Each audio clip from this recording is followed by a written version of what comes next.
નમસ્કાર દર્શક મિત્રો, હું છું અર્પિતા પટેલ. આપ જોઈ રહ્યા છો public India news Gujarati.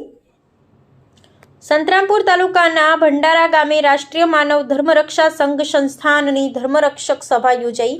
Mahisagar જિલ્લાના સંતરામપુર તાલુકાના ભંડારા ગામે રાષ્ટ્રીય માનવ ધર્મ રક્ષા સંઘ સંસ્થાનના બેનર હેઠળ રાષ્ટ્રીય અધ્યક્ષ નરસિંહ ગિરિજીની અધ્યક્ષતામાં ભવ્ય ધર્મરક્ષક સભાનું આયોજન કરવામાં આવ્યું હતું. આ પ્રસંગે ગુજરાત, મધ્યપ્રદેશ અને રાજસ્થાન એમ 3 રાજ્યોમાંથી મોટી સંખ્યામાં સાધુ, સંતો, મહંતો અને ધર્મપ્રેમીઓ ઉપસ્થિત રહ્યા હતા.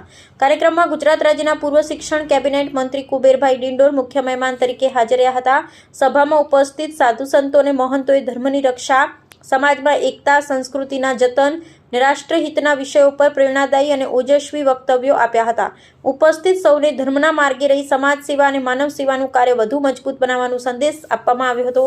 આ કાર્યક્રમના આયોજનમાં દાહોદ જિલ્લાના વનવાસી ગુરુ મહારાજ શૈલેષભાઈ ખરાડ, રાકેશભાઈ સંગાડા અને મગનભાઈ અમલિયારે મહત્વપૂર્ણ ભૂમિકા ભજવી હતી. ભંડારા ગામે સવિતાબેન ડિંડોરના નિવાસસ્થાને યોજાયેલી આ ધર્મરક્ષક સભામાં લક્ષ્મણભાઈ ડિંડોર દ્વારા આગંતુક સાધુ સંતોને મહંતોનું ઉષ્માભર્યું સ્વાગત કરવામાં આવ્યું હતું. કાર્યક્રમ પૂર્ણ થયા બાદ તમામ સાધુ સંતો, મહંતો તથા ઉપસ્થિત મહાનુભાવોએ ભોજન પ્રસાદીનો લાભ લીધો. આ ધર્મરક્ષક સભામાં ભંડારા ગામ સહિત આસપાસના વિસ્તારમાંથી મોટી સંખ્યામાં ગ્રામજનો, સાધુ સંતો, મહંતો, શિષ્યો અને કાર્યકર્તાઓ ઉત્સાહભેર ઉપસ્થિત રહી કાર્યક્રમને સફળ બનાવ્યો હતો. Reporter Ramesh Kumar Dahma, public India news, Jasubhai Ganava અને અમે સત્યની સાથે.